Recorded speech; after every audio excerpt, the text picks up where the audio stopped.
Good morning, everyone. Welcome to the SCCR Science Series for the month of June. There is breakfast and coffee. Please help yourself and take some with you when you leave. I think we'll have some left over. There's also a sign-in sheet at the back of the room, and just make sure you sign in. We will be sending an evaluation after today. And we can also share the slides with you. I just have a couple of announcements. I'm Kira Davis, for those who I don't know. I'm the Education Program Manager in the Stanford Center for Clinical Research. We organize supplemental training, much of which is very in line with what Spectrum is doing. I just have a couple of announcements for our next couple of courses. We take a little bit of a break in the summer, in July mostly, because of vacations, so we won't have a science series in July. Our next science series is September 11th on the basics of bone marrow transplant. And then in August, we have one GCP workshop titled Submitting Realistic Study Budgets, which could be very relevant to many of you, and we will be sending out those flyers and posting that information on our website. And then we're also hosting another speaker in September as well, and that topic is ICH GCP E6 R2 inspection findings and CRO oversight. So again, look for those flyers and information on our website. If they're interesting to you, please sign up. We do have limited seating, and those will be STAP eligible. Those are external speakers, so they cost a little bit of money. Unfortunately, they're not free, but STAP eligible. I will turn it over to my colleague, Susan Saba, to introduce our speaker. Welcome, everyone. My name is Susan, and we are really honored to have Dr. Marcia Stefanick here with us. I'm sure most of you already know her, but just for the for the sake of introducing her, she's a well-known professor of medicine at Stanford Prevention Research Center and professor of obstetrics and gynecology. And she's a leading pioneer in women's health research, and she has been at the forefront of the study of aging in both women and men. And Dr. Stefanick has been the principal investigator of numerous interventional trials, and she's the founding director of Stanford's Women's Health and Sex Differences in Medicine, which is a very well-known study. WISDOM, I believe the acronym is WISDOM, is that correct? And she has been instrumental in advancing a national research agenda on chronic disease prevention, aging well, women's health, and the role of sex and gender in physiology and population health across the life course. So we are very honored to have her today. Thank you. Thank you, and thank you for the invitation. Okay, so sex and gender is a very hot topic these days. And I want to say that in 2017, it really got a lot of attention. If you didn't see the Sex and Gender in Medicine issue of the Stanford Medicine magazine, it was spring 2017. At that same time, National Geographic had a big, special supplement on gender, and Time magazine. I will tell you that also in that Stanford Medicine, there's an article in there about Tandy A's transgender pediatric clinic, and also Scientific American had a big issue, and I actually had an article in that was called Not Just for Men, mostly talking about the fact that we have been studying predominantly men and then applying that information to women and talking about the problems that might encounter. Now, this topic got a lot of attention in the scientific community because of the 60 Minutes episode on Sex Matters, Drugs Can Affect Sexes Differently, and it was about Ambien. So Zolpidem is the leading drug for insomnia, which is much more prevalent in women than in men. It's the most widely prescribed hypnotic medication, and there was already information saying that women basically got higher concentrations of this. It wasn't just because of their body size. The liver does metabolize drugs differently. This is the only drug that has different recommendations, different prescription levels for men and women. So the FDA, the reason this got attention a year after it happened was that the FDA had changed the prescriptions to having recognized that 15% of women had really a lot of trouble driving 8 hours after taking this compared to 3% of men. And so they basically created 2 doses. The female dose in a pink bottle is 5 milligrams and the male dose in a blue bottle. And this is just showing you, this is the zolpidem clearance rate, that men start clearing it much sooner. There are some men that are on the tail end here, but women are really clearing it in a very short period of time. So the pharmacokinetics and pharmacodynamics are quite different for this drug, as lots of other drugs, but this is the only one. And this is showing you the driving impairment, women having very high levels compared to men of driving impairment. Cohen-Ds, I'll be using them a few times later in the talk. Basically, when we talk about a Cohen's D, 0.8 is considered a large Cohen-D, 0.2 is small, 0.5 is medium. This is a 1.06. There's 50% overlap, but still, this is a big sex difference, so this is what we would look at.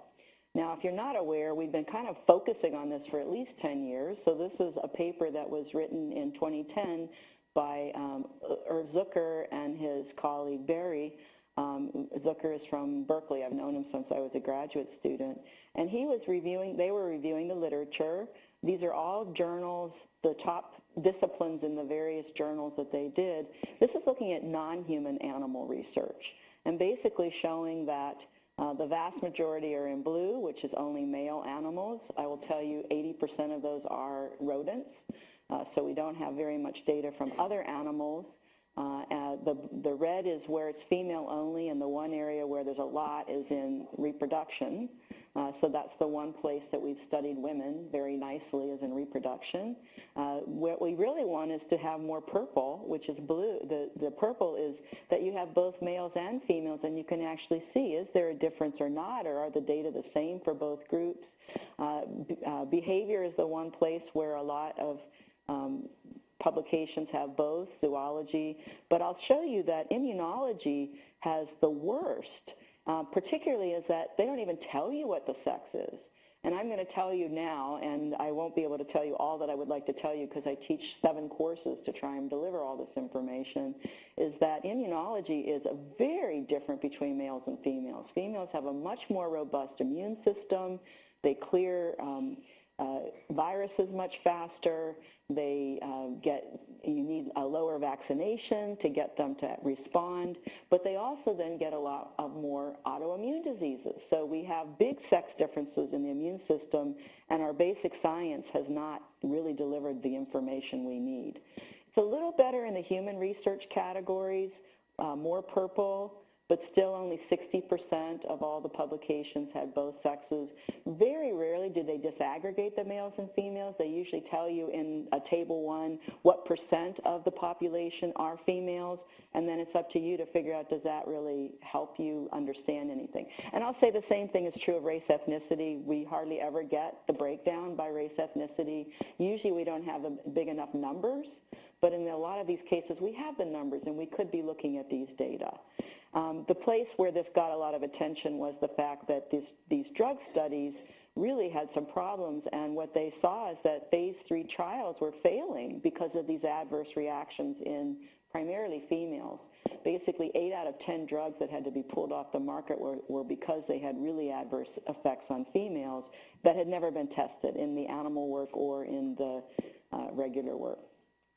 So the NIH stepped up to the plate on this. A lot of researchers are complaining about this rule, but they basically, Francis Collins, the director of the NIH, and Janine Clayton, who's the director of the Office of Research on Women's Health, published in Nature an article saying that we need to balance the sex in cell and animal studies.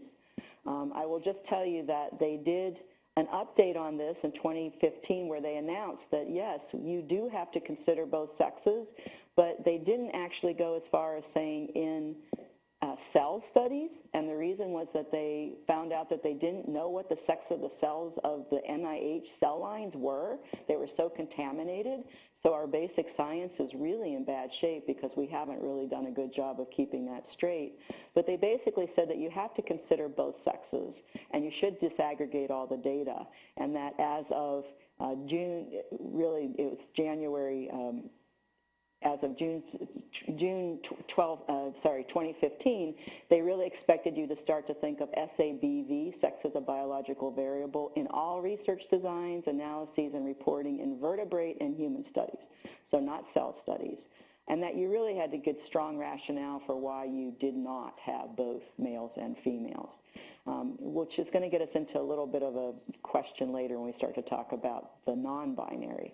I will tell you, I'm on the advisory board for the Office of Research on Women's Health, and we just went through a strategic planning process where sex as a biological variable is really seen as an important thing.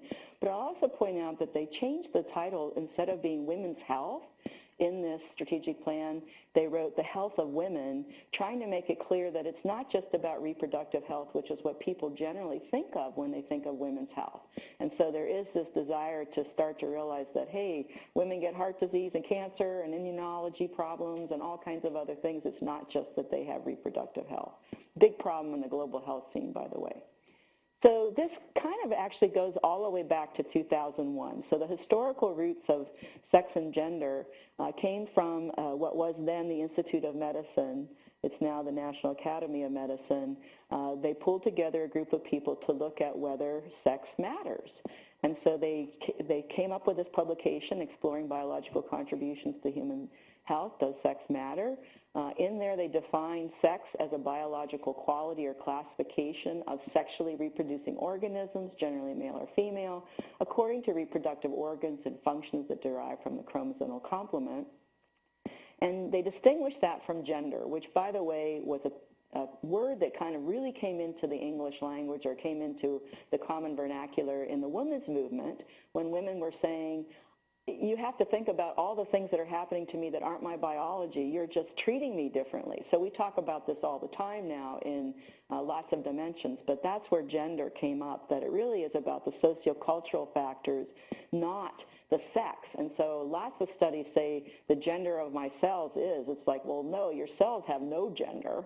But your animals might, because you house them differently. If you house the males alone and the females with 4 other females, they can cuddle and hug and be social, and they are then different. And so we can't say it's all just sex differences, but gender really has been defined in this situation as being, they just focus on identity. So if you go to the undergrad campus, you hardly ever can hear a course where they don't announce, you know, my name is Marcia Stefanick, I use she, her pronouns, and lots of people don't know, what are you talking about? But the pronouns is a really important thing in the generation coming up, and will slowly make its way into older groups.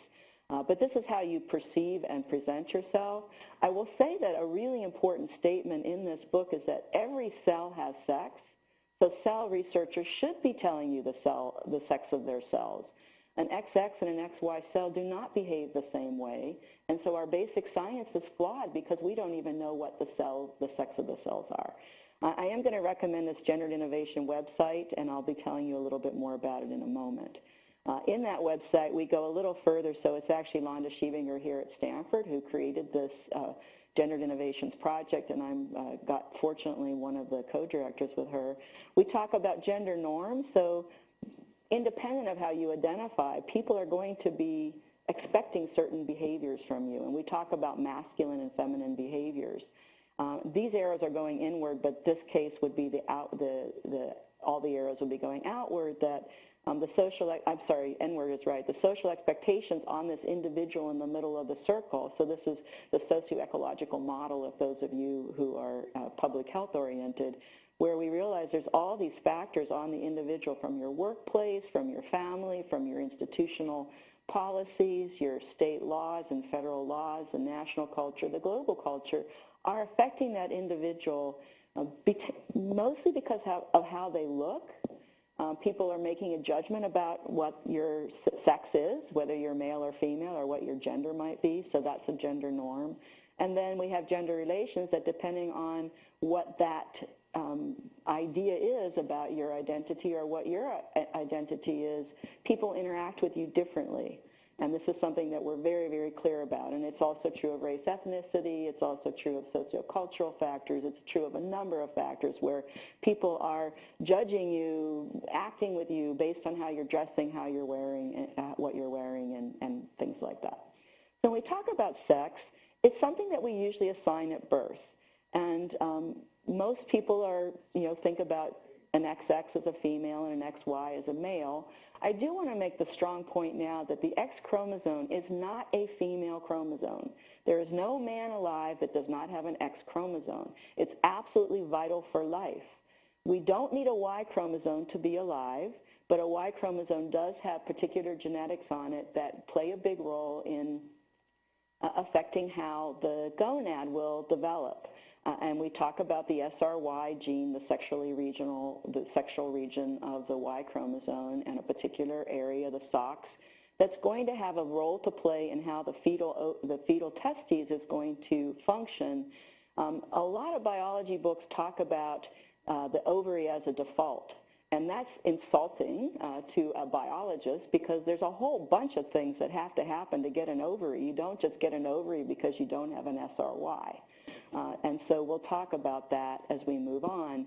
But the bottom line is, because of this important area of the Y chromosome, the embryonic development of the gonad will go in a direction of being male before all those other enzymes kick in and do what they're going to do to make the ovary. So it just remains indifferent a little bit longer, and then it starts to develop into an ovary. But at any rate, that's generally what we talk about when we talk about the biology.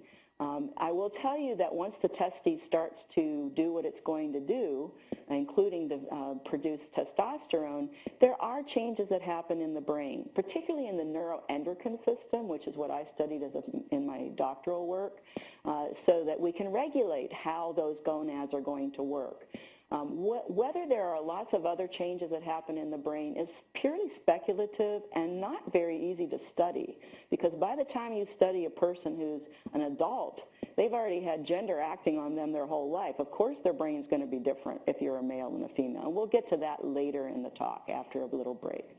But at any rate, another really important part of this endocrine system is the hormones that are going to regulate the bone. So bone is a really important thing that we generally don't pay much attention to, but the bone has a lot of genes that are going to affect, well, let's just say the testosterone is going to play a role in whether we cap this growth plate or not at a certain time, and we end up with a big co-and-D. So this is a big sex difference, the height of males and the height of females. Tall women often get called sir, short men often get called ma'am. We have instant reactions to just people's height, and so this is one that really does affect gender norms. But I'll also tell you there's huge biology, particularly the pelvis. This is the most sexually dimorphic bone in your body. If you can't get ahead through this opening right here, you're dead. And I can tell you that the maternal mortality in the world is very, very high for two reasons. One is that in places where there are no ways of getting contraception, women are generally pregnant or lactating most of the time from the time that they start having any reproductive function. And so they're pregnant a lot, and then the likelihood of something going wrong is very high the more pregnancies you have, especially if you can't do cesarean births. And on the other hand, for bipedal activity, a narrow pelvis is a much more functional structure, and you'll notice that women who run, are speed runners, generally have much more narrow pelvises than a woman who's not running. So the genetics of the pelvis are really quite fascinating. I'll show you lots of other skeletal differences as we go. Testosterone and estrogen are both going to play a big role in our body composition, which is going to play a huge role on how we metabolize drugs. If you have more fat, you're not going to metabolize drugs the same way as if you have less fat. If you're bigger, you're going to have different issues as well. If you have more muscle, we don't pay attention to these things, and yet we give everybody the same drug as if you're all built the same way. Obviously, there's lots of differences between males and within females, and there's this big non-binary group that we can talk about in a moment. But the bottom line is we have not done precision health. when we start to talk about drugs. We're talking about every little gene in the universe that's going to make that person different, and yet we're giving you the same drug without ever studying whether that's the right drug for the right dose for you or the right drug. And we'll get to fat and muscle in a moment. So gender is the social meaning of being female or male.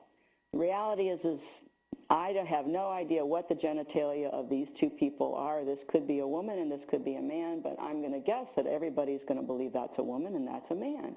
That's the way gender works, is it's not about your genitalia. It's about how you are presenting yourself to the world and how the world is receiving you. And if you have no clothes, then it's a little bit easier to say, okay, probably this is a man and probably this is a woman. I still can't see their genitalia, but we're going to make some assumptions there because there's lots of other things that the bones are doing. There's lots of things that are going to give us clues that biologically this could be a man and this could be a woman, and we don't really know about the baby. And we have these behaviors. So we did go through a phase where you'd be like, why are you opening the door for me? It's like, why are we being mean to someone who's being nice to us? That makes no sense to me. But we do have lots of ways that we behave. We have lots of social values or social behaviors. And just to give you the idea that gender can affect your biology, I'm going to give you a couple examples. The first one will be the footbinding. This was something that was practiced for 1,000 years in China, where they started binding girls' feet as early as, some as early as 3 and 4 years of age, but generally it was 5 to 7, and it could have been as late as 9. It was seen as a sign of beauty to have this little tiny foot that would have grown into a foot that looked like that. You could walk on this foot. You cannot walk on that foot. But you can put it in this beautiful shoe, and we can go to the Asian Museum and see these beautiful shoes. This is what the foot looks like. These women, by the way, cannot walk. So you were lucky in this case to be a peasant woman because you did need to walk, and so nobody bound your feet because you needed to have them to walk. But this is also how we got rickshaws and all kinds of ways of transporting people around because not everybody's strong enough to be carrying them around. But this was something that really the mother-in-laws were the ones driving the tradition. They would go and look at the woman's feet to see if she had a small enough foot to marry her son. And before we all say, oh, that's just terrible, and the practice is no longer happening as far as I know. But I will tell you that we still have lots of fashions that are not the best thing, especially if you're trying to run away from an assaultant or do anything else where you really need to be mobile. I'll give you some other examples. These are they call them the Giraffe Women of Padau. This is something where young girls start to get these braces, these rings put on their neck. It looks like they have a long neck. Really what they have is they've completely pushed down the clavicle, so you have changed the anatomy of this person. It is the case that if you cut the rings off, they cannot hold that head up and they will basically break their neck. It was done as a way of punishing. If you did anything you weren't supposed to do, they could cut those rings off. This is another case. This one has ceased, at least as far as we know, where this is the upper lip and a plate was put in there that this woman was never allowed to be seen out in public without that plate. She can't eat with that, so she has to eat hidden away. And so this is a case where we have lots of examples in the global world of gender really influencing men and women. So men, there's a lot of things they do to men as well. I'm not going to go through that at the moment, but just to give you the sense that, yeah, we can change biology with gender. This is the website that I'm recommending that you go to. There are some great science cases on there, health and medicine cases. Londa also is quite interested in engineering and environment, and this is Londa, who is the director of that. So she's right here at Stanford, and she's been trying to study gender. So she's done this huge, I'm not going to take you through the whole method on this, but this is where she's trying to figure out what are the key variables that really do that. And almost all my students disagree with most of these because they're not currently doing caregiving and they're not doing work strain. But bottom line is she's been doing some very interesting analyses to try and figure out how do we describe male, female, and then gender fluid. So we're trying to understand gender. Now, just so you know, gender has multiple meanings. I've just kind of laid out one set of meanings, but in the world of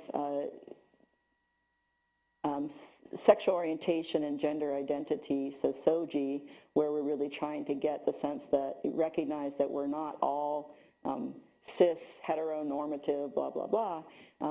There's this one example that's called the genderbred person, where we talk about gender identity going from women to men and then the gender queer. Lots of undergraduates are identifying as gender queer. Gender expression is we talk about feminine to masculine, and the androgynous is generally on the female side behaving masculinely or looking masculine, and we'll talk about that in a moment. Biological sex, we go from female to male, and intersex is basically done by the genitalia. I'm going to show you examples of that. And then sexual orientation, we don't really use the word homosexual very much, but the genderbred person has that, and then bisexual. There's pansexual, there's asexual, there's lots of sexual identities. And then the trans community has another version of this. This is the gender unicorn, also uses gender identity, but kind of has a spectrum across all of these as opposed to going from one side to the other. Gender expression, again, is different from gender identity, so you can identify one way but dress a certain way, present yourself. Sex assigned at birth is what really they talk about assignment, so we talk about cis versus trans. So cis is how you are assigned, and trans is where you land or choose. And they make a distinction instead of just sexual orientation, and it does get kind of confusing when you're a trans man. You were a lesbian before, where do you land? And so the focus is really on physical attraction, women, men, or other, and emotional attraction, and they make a distinction between physical and emotional attraction. There's lots of variations on this happening now, and almost every generation. I can tell you I teach a lot on the undergrads, and every class they're throwing out what the seniors do, and they've got their new thing. And so it's pretty hard to stay up on it. And I do my best, but you may encounter, your participants might have this. So talking about the gender revolution at National Geographic, and there's a great series by Katie Couric on this, but I'm going to just give you some of the examples of gender expressions across the world. And we just had a giant global women's health conference yesterday. I don't know if you caught that. But we didn't get into this as much as the fact that in most of the world we do have males and females are raped and pregnant, and it's just like a sad situation. And I keep feeling like I'm so lucky to be here, even though most of the time I don't feel that way. But I can tell you it's not so easy. But there are gender fluidity in lots of cultures, and I'll show you a few examples over the course of the morning. But this is one where they did the survey of 1,000 millennials, and half of them think that gender's a spectrum. They don't think that it's all male and female. They recognize that. So the generation coming along is much less rigid on these binaries. But this is Avery, who is on the front cover. The best thing about being a girl is now I don't have to pretend to be a boy. So Avery really wanted to be a girl and was birth assigned boy, and was able to make that change. That's from USA. Here's Canada, where Kyla. So these are just examples of interviews that they did. There isn't anything I can't do because I'm a girl. Everyone's equal. There's always the same opportunity for everyone, but the older days everyone wasn't equal. So you can all decide if that's still true, but from a 9-year-old perspective, these are all 9-year-olds. China, the worst thing about being a boy is bullying girls, because girls are generally weaker, smaller. They're also timid. Boys should protect girls just like my dad protects my mom and takes responsibility. Kenya, you're seduced wherever you go out. You get chased by men, you fetch water, you're chased, you collect firewood, you're chased. Whereas the male in her community, the good thing about being a boy is the penis. So each of these cultures have very strong gender ideas. In India, we don't get education in school. The boys get educated. They can travel. We can't travel.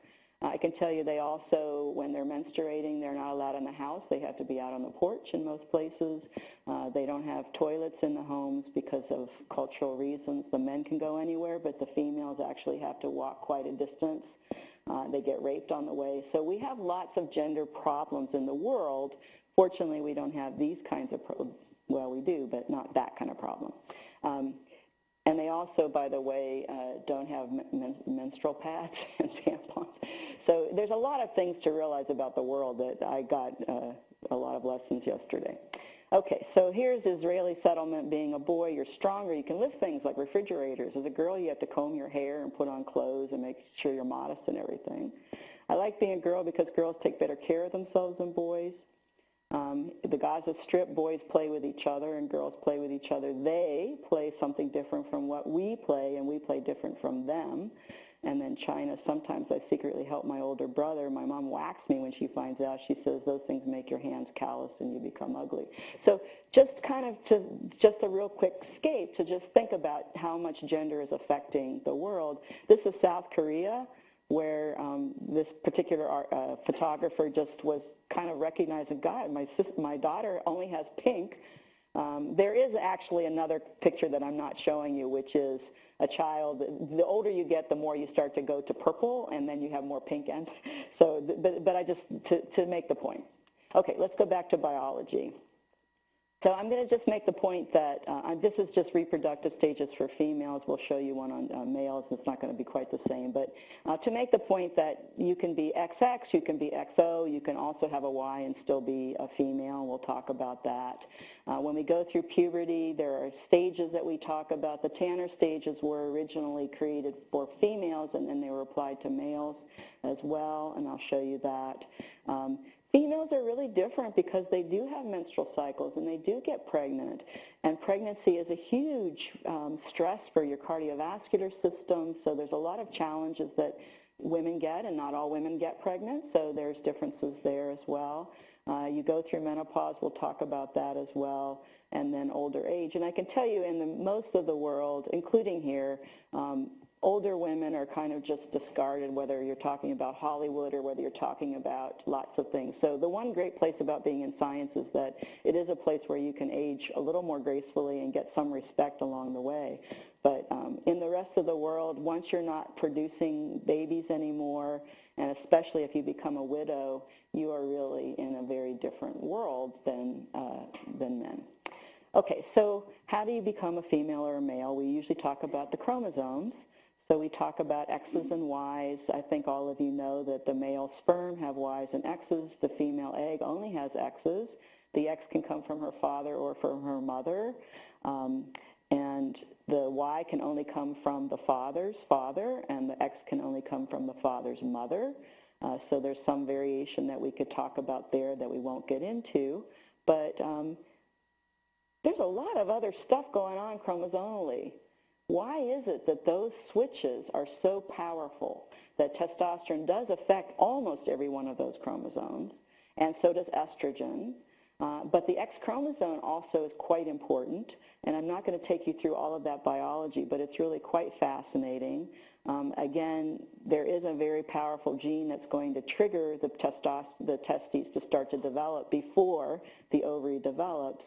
But just to make the point that everybody in this room could have expressed all those 22 autosomes differently if you had been XX or XY. And think about that for a moment. Think about what your biological potential is and then what biological entity you have become because of the X and the Y.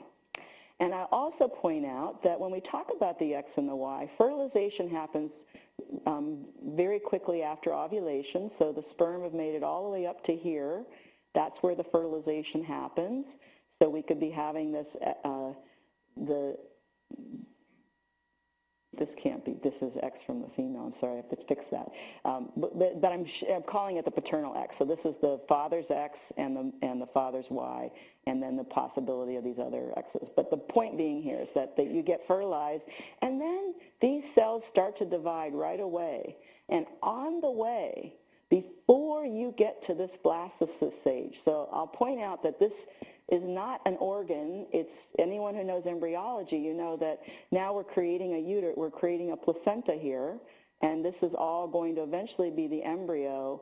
But before that's even implanted, we've already had this whole process of X activation.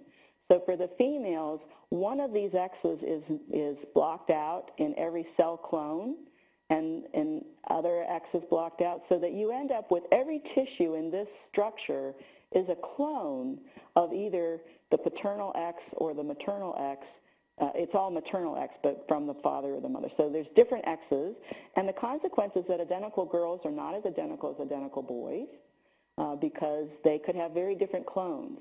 And so we talk about females being mosaics in this regard. There's lots of ways that we use the word mosaic, and I'll show you a few of them. But this is the cell clones that will eventually become your liver, which will have cell clones. It'll become the retina of your eye, which will have cell clones.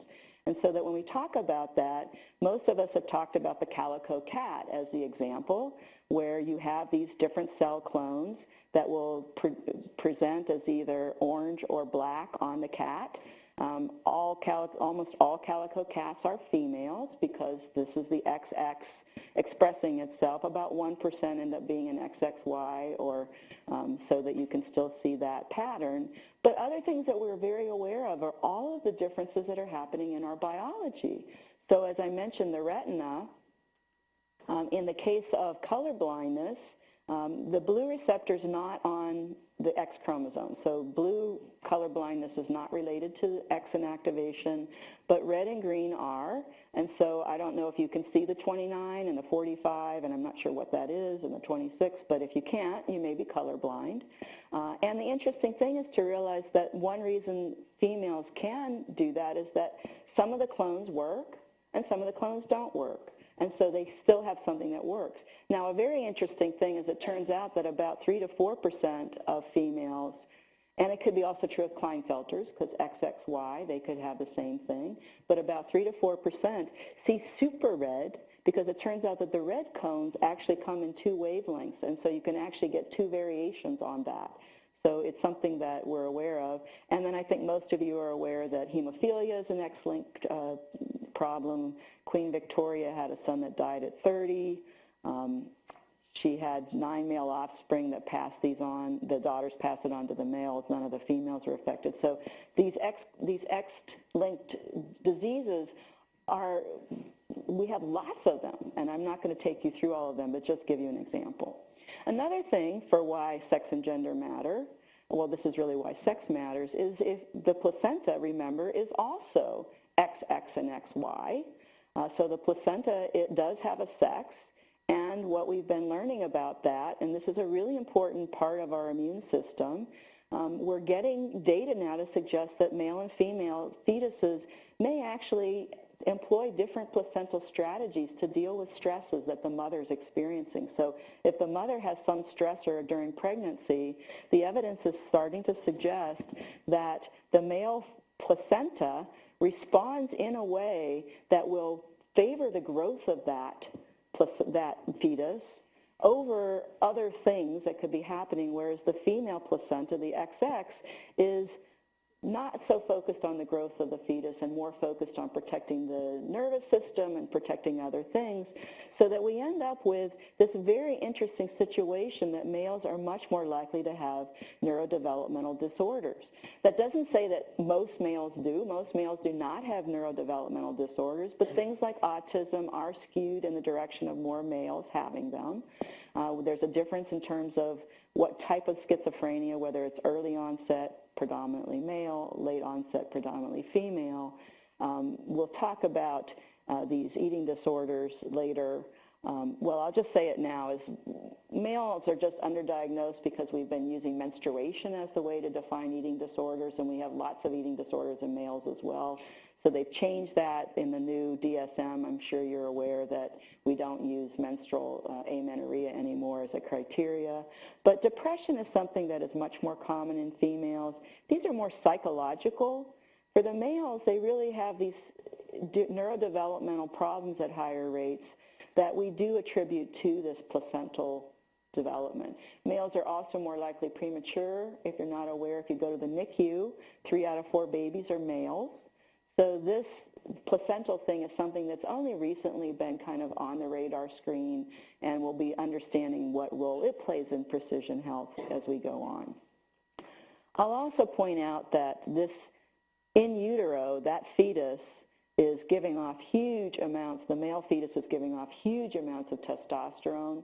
We don't need to make estrogen as a fetus. We're in an environment of a pregnant woman who's got so much estrogen that if estrogen is needed for anything, it's there for everybody. The mother's delivering that.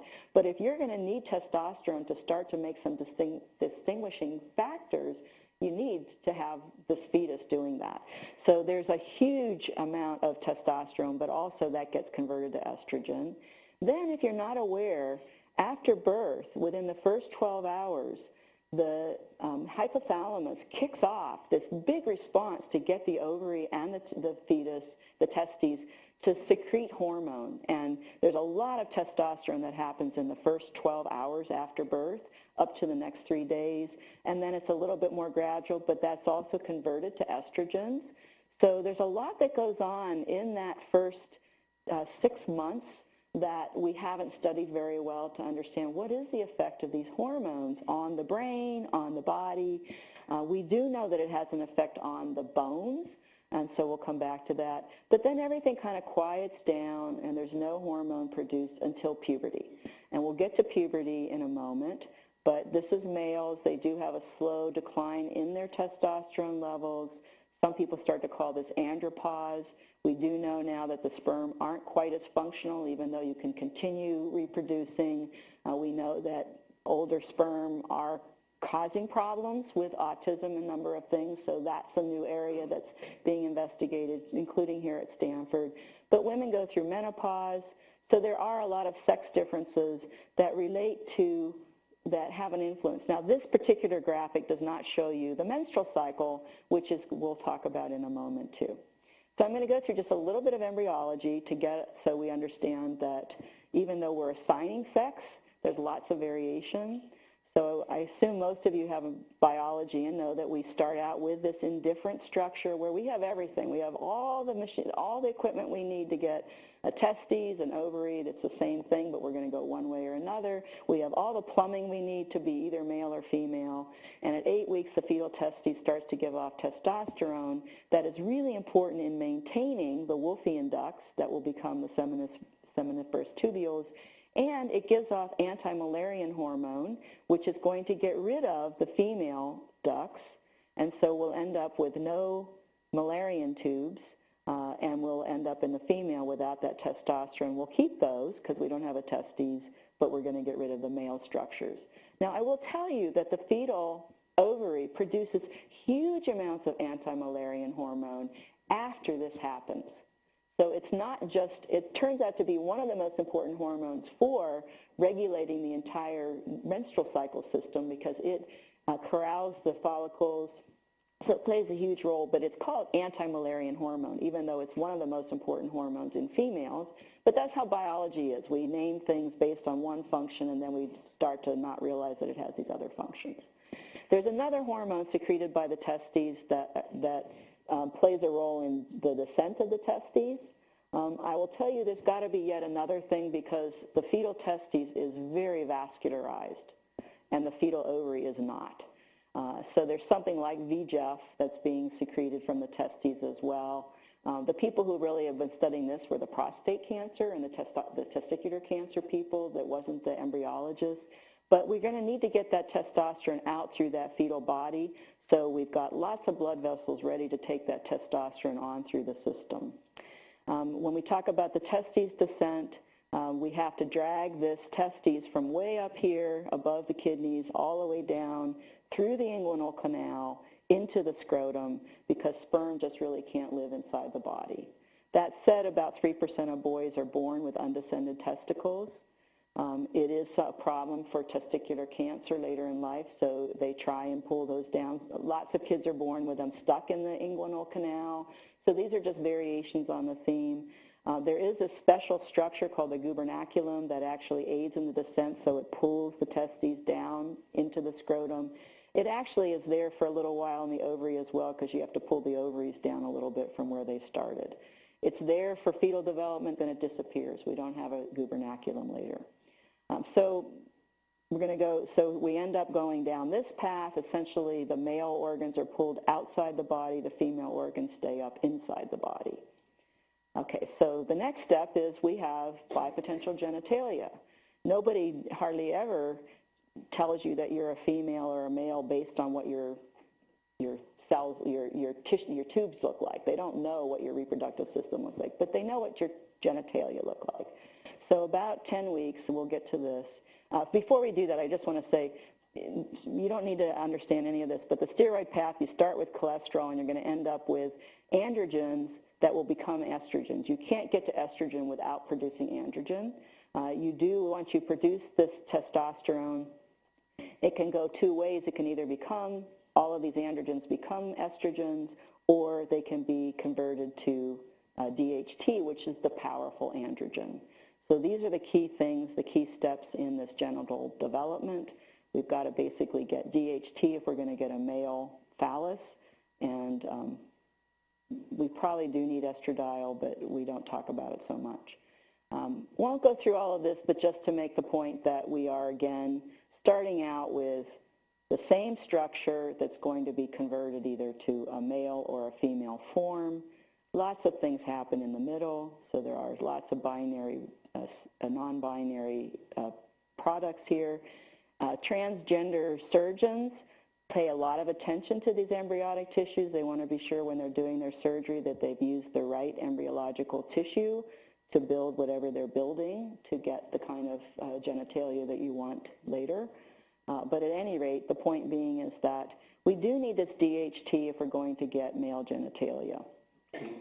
If you have a situation where your body does not respond to androgen, even if you're an XY, but you do not have the receptors that can respond to androgen, you end up being androgen insensitive. This is also a big range. You can be complete or you can be somewhere along the way.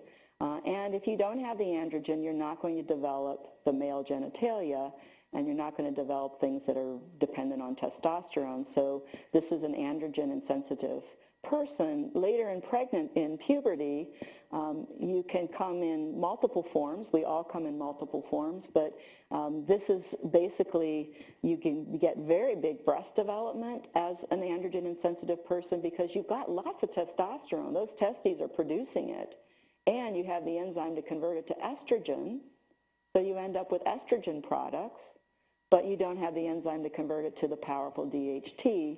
You also don't get any pubic hair without that, so males and females need androgens to get pubic hair, underarm hair.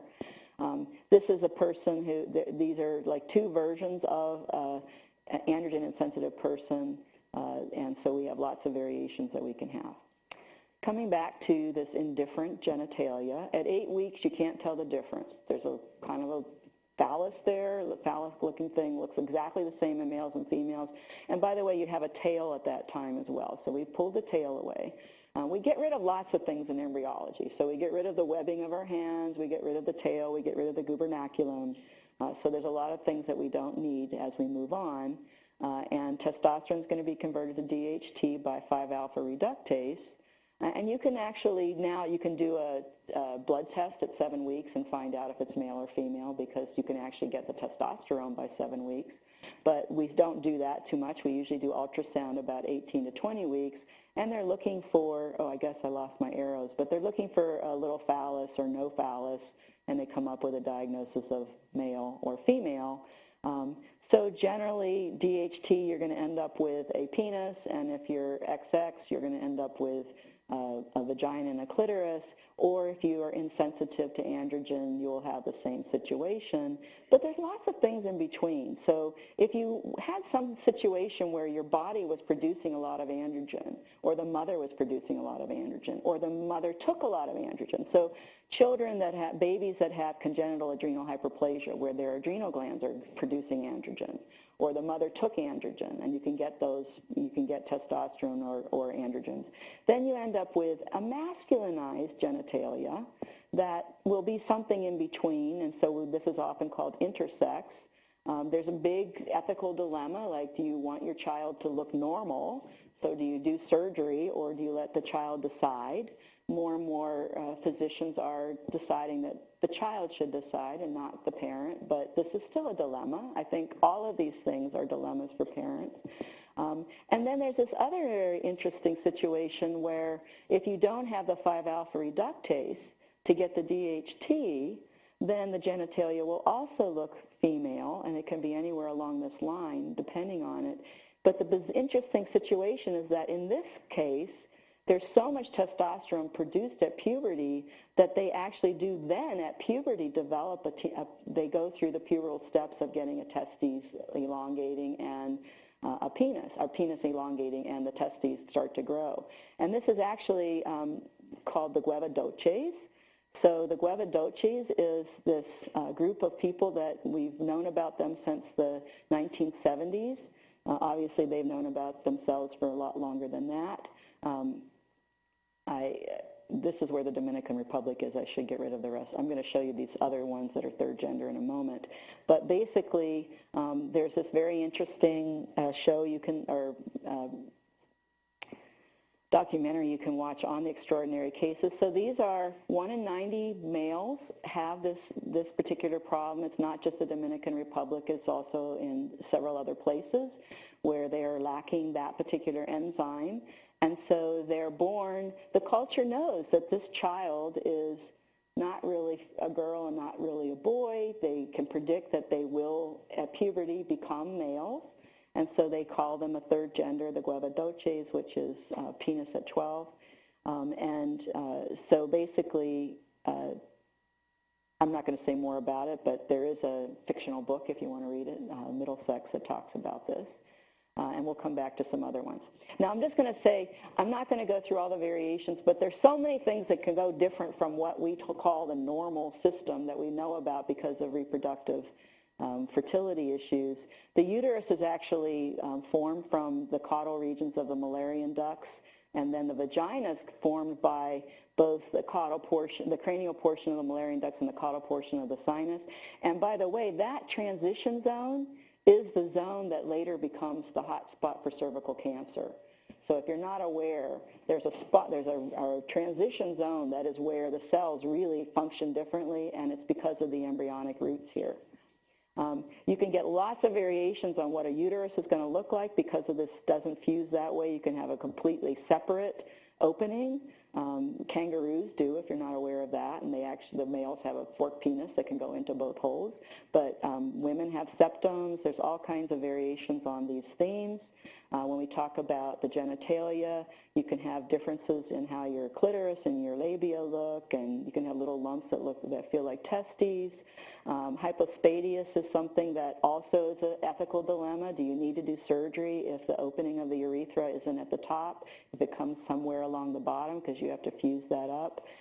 So these are all things that are ethical dilemmas that get into the gender discussion, because people that don't want to be labeled male and female, that want to be intersex, and we're getting a growing number that feel like, why did you do that to me? You did surgery on my genitalia. That's really important to me. So it's a real ethical dilemma that the current generation is bringing forward. Probably most of you know about Turner. So Turner syndrome is X and an O, where there's only one X. It's usually because you've either lost the second X in the eggs before they're divided, or you get something. Well, I'm not going to say how the sperm doesn't have one, but the Turner syndrome, only 98% or only 2% of all that are formed are actually born. Most of them are actually mosaics, so they've got mixtures of exos and other cells. But we know that the Turner syndrome has a female phenotype, and so they generally identify as female. The evidence that the ovary is not a default is the fact that they don't have an ovary. If you don't have a Y or another X, if you don't have two X's, you don't get an ovary. You need that other X to get an ovary. And the Klinefelters is where you have the Y, and they have some variations as well. Many of these variations are in the reproductive structures, but they're also in lots of other structures, because the X and the Y do affect lots of tissues, and we have not been studying this in precision health the way we should. Won't go into this, but just say that you can have an XY female, an XY female because of what's on the X chromosome. It's called DAX if you have the wrong copies of that, and there's lots of mutations on that, so I'm not going to go through that. Okay, I'll get us through puberty, and then we'll take a quick break, shall we? Okay, so we'll go through puberty. So puberty is this mystery, like how does that happen? When does that happen? There's lots of things that go into it, but at least one of them is fat. Females have to get enough fat on board to go through puberty. So in a place where you're starving, you probably go through puberty when you're about 18, and in a place where you've got lots of food, you might go through puberty when you're 8 or 9. And so fat is a really important thing. Leptin probably plays a big role. We're learning more about that. We didn't even know about it until about 15 years ago. But this is just showing you that it doesn't make a difference for males, but there's a dose response on Tanner stage for females. Clear effect here. When we talk about Tanner stage, we talk about breast. Stage 2 is when we say that a female has started. In the case of males, we actually use the testes at 4 milliliters. But Filarchy is the beginning of the breast development, which is fat. And I'll just quickly tell you, there's a big sex difference about fat. Females have to have fat to have reproductive function. And so this is called essential fat. So this is fat that's found in the breast and the genital regions and lower subcutaneous fat. So we have special places that we store it. 12% of our body composition is essential fat compared to only 3% of men. And this is something that we're trying to educate girls to realize is that that's normal. And we'll talk about other things that they should know is normal. But at any rate, when we talk about the Tanner stages, breasts are certainly a big part of it. Pubic hair is another part of it. For boys, this has actually got 6 pictures, and we still use 5 Tanner stages. But for them, the focus is the penis getting longer, the testes getting larger, and also pubic hair. But to just make some points is that a big difference between males and females is the growth spurt. Girls start to get tall sooner than boys, and they fuse the epithelial plates, and we'll talk about that in just a minute. But girls get a head start, then they fuse the plates, and then they don't get any taller. Oops, sorry. Got to go back. Oh, what did I do? Okay, pubic hair. This is basically estradiol going up high because we're going to get into menstruation. But this is what I wanted to talk about. So estrogen is the most important hormone for bones in men and in women. So men need this estrogen. The shaft of the bone, so you start out with your cartilage, and then you get a blood vessel coming in and starting the bone cells. You actually get another little blood vessel on both ends of the caps. So you have this growth plate. As long as that's open, you can keep getting taller and taller, but as soon as that seals, you're done. And so the big difference here is that girls seal that before boys do. The earlier you go through puberty, the sooner you seal. So short people generally went through earlier puberty than tall people. We end up, because boys go through puberty about a year to 2 years later, end up being taller than girls. And you can actually figure out, am I still growing or not? You can do an x-ray, and you can see whether the growth plates are sealed or not. And basically, this is a case where if you could see this better, you would see that the cartilage is still open, and here it's sealed, so this girl has finished her height. Now, I'll just tell you that lots of things are going to happen to your skeleton when you go through puberty. Lots of things are happening to your skeleton all through childhood. So we kind of ignore all the bone stuff, but I love bones. And I'll just tell you that if you've got a really dimorphic pelvis, you're going to have a really different stride. You're going to have what we call a Q angle in a female that's quite different from a male. It's going to mean that there's different kinds of, well, we already talked about that. There's going to be different kinds of pressure coming on the knee. Girls get ACL tears about 3 times more commonly than males because of that angle when they're jumping or other things. You're also going to have a very different rib cage. So males have this very barrel-shaped rib cage, which is great for diaphragmatic breathing, by the way, which is a great yoga concept that was created by men, but it's not as easy for women to do that because women have a very different rib cage, because if you are pregnant, using your diaphragm is not very good by the time you're into your 8th and 9th month. So we have a very different kind of rib structure that's more like a bucket handle that comes up and down. So we do a lot more thoracic breathing, to the point where a woman by her 9th month of pregnancy will talk about how her ribs hurt because she's trying to get the last bit out. So we have different structures. Clearly, we have lots of different changes in how the bones work on the face, and all of these are things that people react to when they immediate facial recognition is pretty good in terms of lining up with birth, sex assigned at birth. It's very hard if you do not want to be the sex that you were assigned, because your face, if you've gone through puberty, you've got all these changes in your bone, and we'll get back to that. So obviously another important thing is the menstrual cycle. This is a really big part, and it turns out lots of girls in the world don't know that they're going to ever have a menstrual cycle till they have their first one, and they're usually freaked out, so this is something we need to educate. It's not so true anymore in the U.S., but it used to be true when I was teaching about 10 years ago. I was surprised how many girls didn't know they were going to go through puberty or have menstrual cycles. But I'll tell you that the menstrual cycles affect a lot of physiology. You have this temperature change. So here you see this half a degree of temperature rises. Oops, I didn't mean to show you that. Let's go back. Temperature, our sleep cycles differ through the menstrual cycle, our moods change, sexual arousal changes, our energy levels, pain tolerance changes, the immune system. There are so many physiological changes that you have a time when you're more likely to get infected than another time, whereas males are pretty much more constant. So these are all things that are different between males and females. I will also say that when you go through puberty, people are not looking at you like you're a young girl anymore. And we have lots of data across the world, and this is U.S. data. It is the case that males, boys, a lot more boys are getting sexually assaulted than we've ever learned, and we're learning about that. They're generally less than 10 years of age. Once they start to go through puberty, people lay off them. For girls, it's a different pattern. Once they go through puberty, people start to go after them. And we know that adverse childhood experiences are highly related to health outcomes.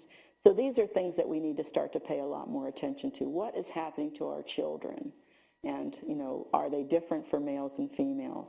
And if you're not aware, we didn't even have, rights. We've been slowly getting rights, but the first Sexual Assault Survivors Bill of Rights was passed in 2016 by Obama. So I teach a course on health impact of sexual assault. Okay, maybe I'll get us through sex and then take a break. How are you guys holding up? Want a break soon? Okay, I'll go a little further. This part is, when we get into sex, it's a little more fun anyway. Okay, so sexual health, I want to make the point that sexual health is really important to all people across the world. Clearly, as you know, it's impacted by lots of things: socioeconomic, cultural context, policies, practices, services. There's a lot of variation in norms. It changes through history. All of us have seen lots of changes in our own lifetime. I will tell you that in my era, we talked about good girls and bad girls.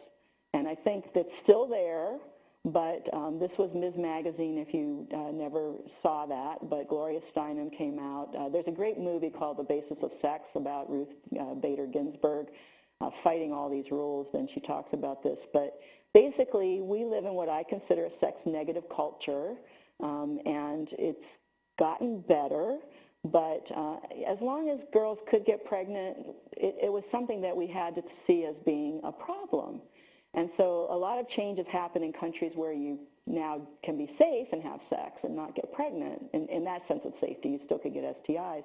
But we still have a lot of this in our culture, and I respect it. I think, every religion has their values, and we want to respect all of that.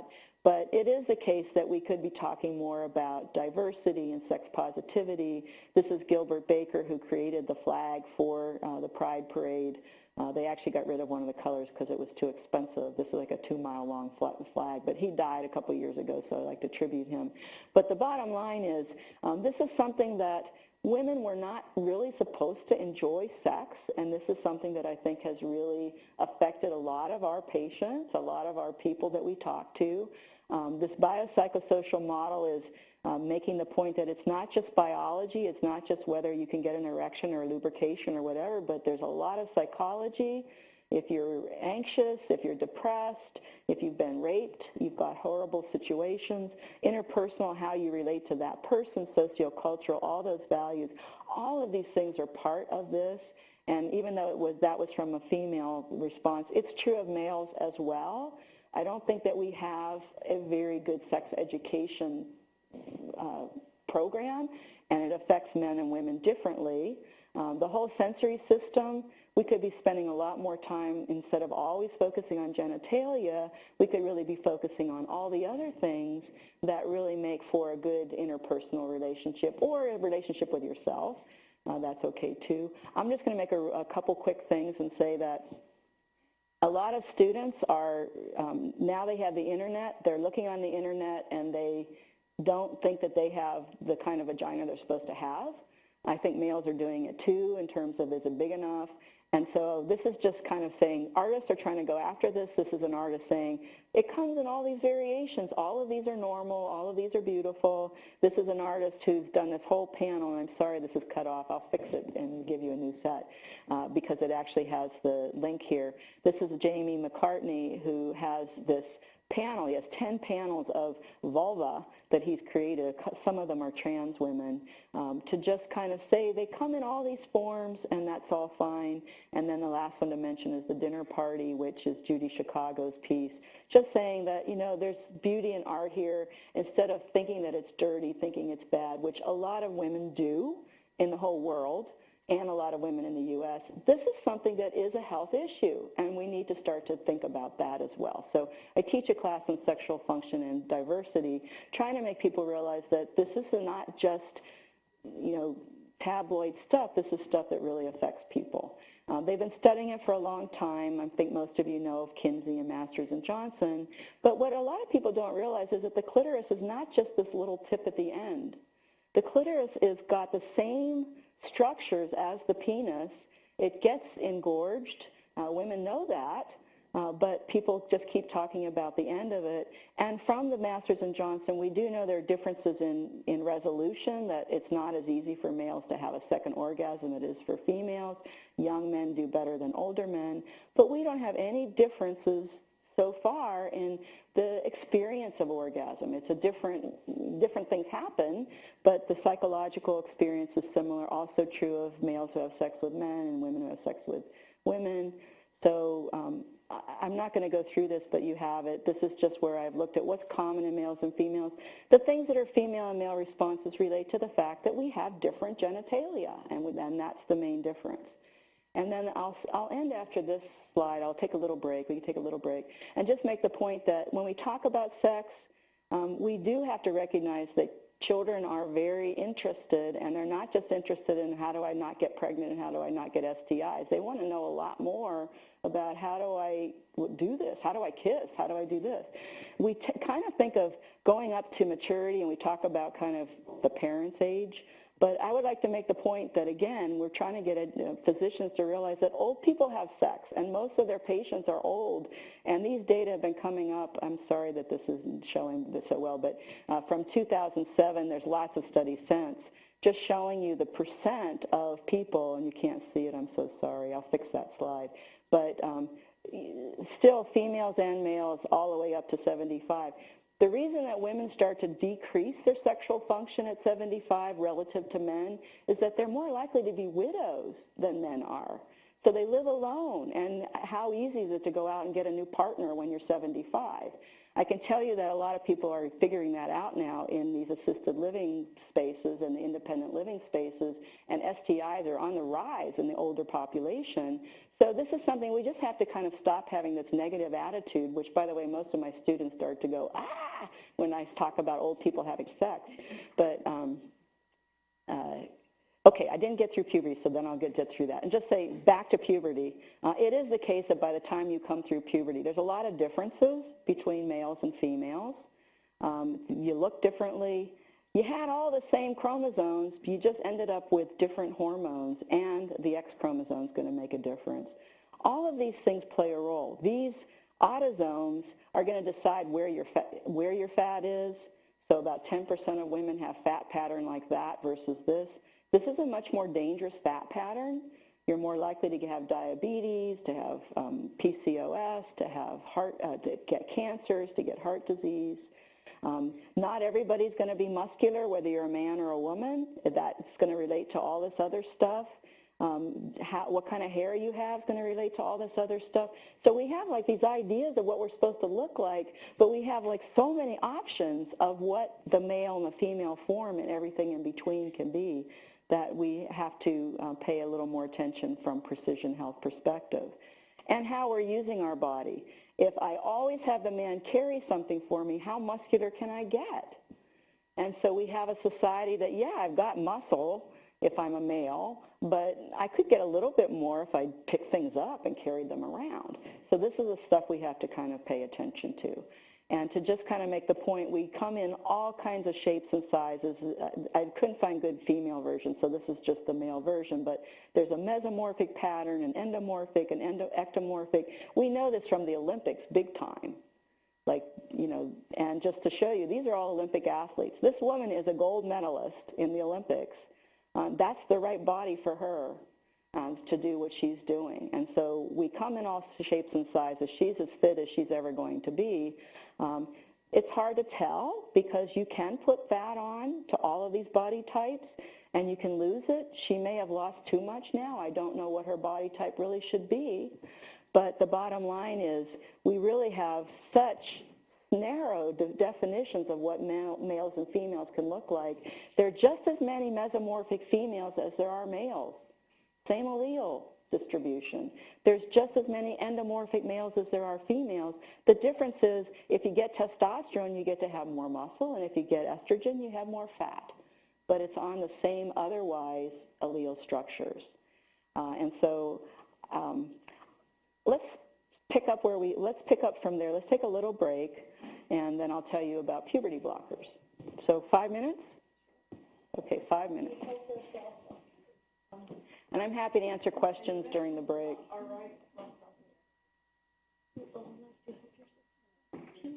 No, I'm okay. Is this okay? Is it too much?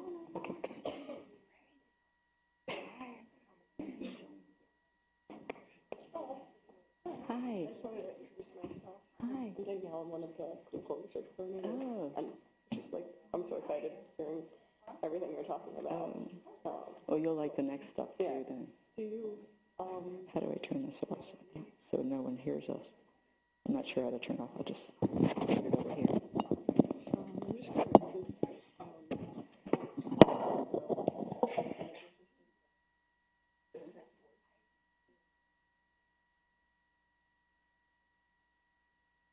I'm just curious, So just connect.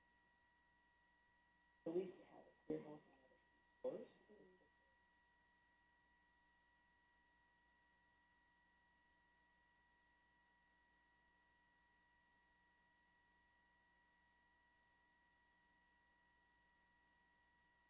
Yeah, but and several, there are quite a few.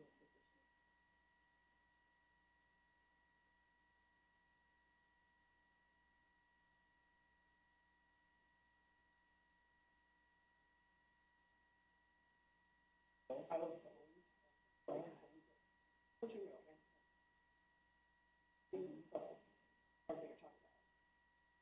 learn more. Yeah. So the reason why I called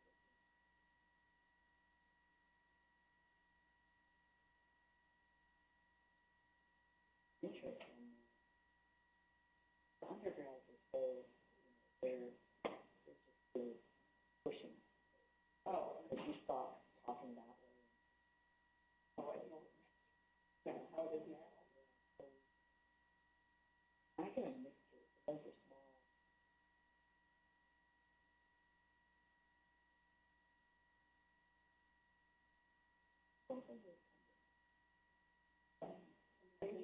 Oh, yeah, I actually have my visual.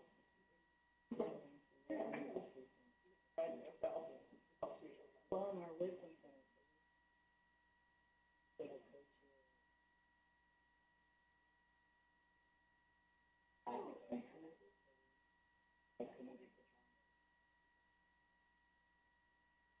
well, you would, if you go to physician, they have fired. Try to do it all at once, and it's really different issues.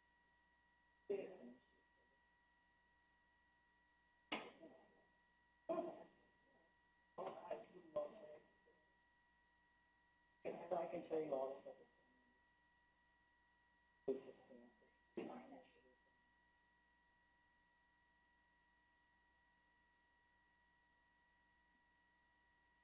at Vaden, which has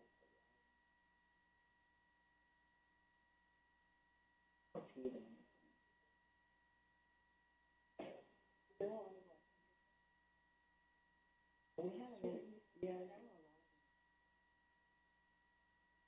interact. They're in Stanford. Yeah, she's in Stanford. Okay. But I can give you information. I don't know how to college.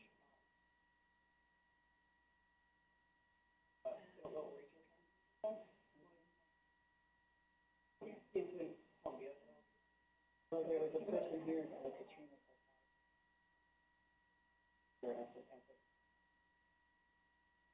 Machinery 25. Their parents, physician, to see why they made the decision. Medical process. Fixing stuff. It's either that one or fixing stuff. I have so many books that just come and visit me. Okay, I love that. Yeah.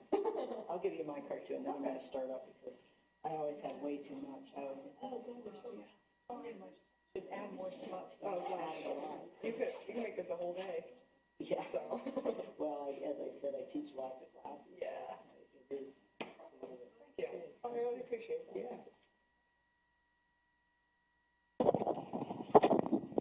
I think I'm going to start again because I have so much, and hopefully that's okay. And if I don't get through it all, you can still have the slides. Okay, so I just showed you all those things that can happen to you when you go through puberty. What if you don't want that to happen to you? And so this is a really famous identical twins pair, Nicole and Jonas Maines. Basically, Nicole did not want to go through puberty and come out looking like her brother, so she got puberty blockers. So puberty blockers are something that you can take that actually blocks the gonadotropic releasing hormone that's going to end up kicking off these gonads. And basically, Nicole had this. Now, in the pediatric gender clinic, the goal really is to be sure that when you're interviewing children, that they are insistent. I am not a boy. I am not a girl. And they're getting much better about being non-binary as well. I'm not either. I'm something else. And consistent and persistent. So those are the three buzzwords that the three keywords for puberty blockers. And Nicole has actually become a very good spokesperson, so you can follow her. And her brother's very supportive, so it's a great biological experiment, if you will, because you can really see how do these two people that are identical go their different ways. And they're identical, really identical, because they're XY, they're not XX. So at any rate, this is the puberty blocker. Now in that domain, and I'm sorry that I didn't get all of these things fixed, but I want to talk a little bit about the Olympics, because this is a really popular topic right now, so I'm going to give you some updated stuff. But it starts out really with this story of Stella Walsh, who, this is Walsh here, oops. I keep showing you stuff I don't want to show you. Stella Walsh basically grew up in Cleveland, Ohio, and I come from that area, so I was paying attention to her story. She was born in Poland and emigrated to America, but she was able to compete for Poland in the 1932 Olympics, and she won the gold medal. And then in 1936, which unfortunately you can't see right here, Helen Stevens beat her, and Stella Walsh said, "That's not a woman. I should not have to compete against her." So they did what they did back then, which is you basically paraded naked in front of the doctors, and they said, "No, she's female," and so she won the gold medal. But then Stella Walsh actually, a freak accident, was shot and killed, and they did an autopsy. I don't know why they did an autopsy. Maybe you always do that when someone gets killed. But it turned out that she had male genitalia, but she had kind of like a mixture, so she was not kind of your typical, and it turns out she was a mosaic, that they had cells that were both male and female in this person. So you can be male and female. You can have XX and XY cells. So what are you? And this is the dilemma, is like, why do we have to keep putting people into this box or that box? There's also chimeras, by the way, which is another version of this same thing. But the example that I wanted to come to is Caster Semenya, that got a lot of attention 10 years ago when she won the gold medal in the IAAF for the 800 meter. And so policies have been changing around her, but I'm going to just give you a little history of gender verification in sports. So in 1900, you did have to parade naked in front of doctors. 32 was the Stella Walsh, 36 was the Stevens case, and they started questioning sex ambiguities. So they started doing a mandatory sex test. You did this in your own country, and how you did it, I guess, varied by country. In 66, there was another big dilemma. Some of you might remember this. Most of you look younger than I am, but I remember it, that we thought that the female swimmers in the East Germany were men. We didn't understand who are those men competing against the women, and the women in the locker room thought they were, because they had these really big voices, and they were very muscular. And it turned out, unbeknownst to them, the doctors were giving them testosterone, and they were telling them these are vitamins. And so there's actually a wonderful documentary on that when they found out. And they have a lot of health problems because they weren't like the greatest kind of hormones to be taking. Some of them became trans and married the others, and it's a very interesting documentary if you're interested. But in 68, they decided that they better do the bar body test. And that's basically you scrape the inside of your cheek and you can look under a microscope and see if you have a bar body, which is the inactivated X shriveled up. Then they started doing the PCR-SRY test in 99, and then they kind of ceased doing these routine screenings. You had this option. And in 2004, the IOC had a big conference that was trying to deal with transsexual, so that was the word that was used at the time, people who had had surgeries, and they said, well, we're going to allow them to compete if they've had gender reassignment surgery, which is pretty drastic because why should a person have to have surgery? But if they were legally recognized and if they used hormones. So that was the policy. And then in 2012, they had new policies that started to question women's naturally high androgen levels. They did let Caster compete. She got a silver medal. But then they had this 2015 consensus conference. And so this is a conference where they said, okay, if you transition from female to male, there's fine, no problem. And this Chris Mosier is the most famous example of that.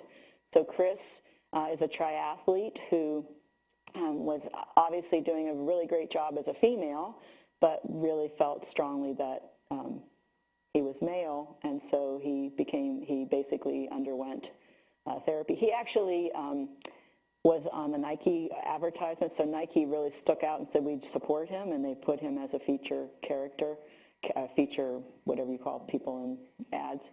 But then people who transition from male to female have those restrictions. So they have to declare their identities female, have to do that for a minimum of 4 years, and they have these testosterone levels that have to be maintained. It has to be complete for 12 months, and then if it has to be below that. And then the third issue that they focus on was hyperandrogenism, which are women who have naturally high androgen levels. And the case that came forward at that time was Dati Chanda from India, and that basically the argument is that you're not eligible, we have to worry about, is it fair to the females? And this is a big ethical question, and I have lots of friends who are female athletes who feel like, well, that's an unfair competition if I'm competing with somebody. On the other hand, if I always identified as being female and I am female and my natural testosterone is female, isn't my advantage the same as, you know, somebody who's got a 6-foot wingspan and can, you know, win all of the swimming medals? And so that's the argument. So here's more on Chris. Here's more on Duty. But Duty in 2015, the Court of Arbitration basically said that she had levels that she was suspended and couldn't compete in 2014. They said that they had to provide evidence that testosterone really did increase your performance. In April of 2018, they announced new rules that said that the hyperandrogen females have to take a medication to lower their testosterone. And if you're not aware of it, this is the story of the day. So right now, Caster Semenya was basically told that she couldn't compete because her androgen levels were too high. She fought that, and so this was from June 3rd, and this is yesterday. So yesterday, they basically said, well, we're going to hold off on that order until June 25th. So this case is now being argued right now, trying to figure out, is this woman allowed to compete as her natural physiology, or does she have to take a drug to keep her testosterone down? So this is where gender is going to be a big discussion, because on the one hand, if you're one kind of female, then you don't want someone to have this advantage over you, but on the other hand, that's what the Olympics are. The Olympics are like somebody's got a biological advantage over somebody else. So it's going to be a very interesting battle. I will just let you know we had lots of LGBT athletes in the last Olympics. We didn't have any trans in the last Olympics.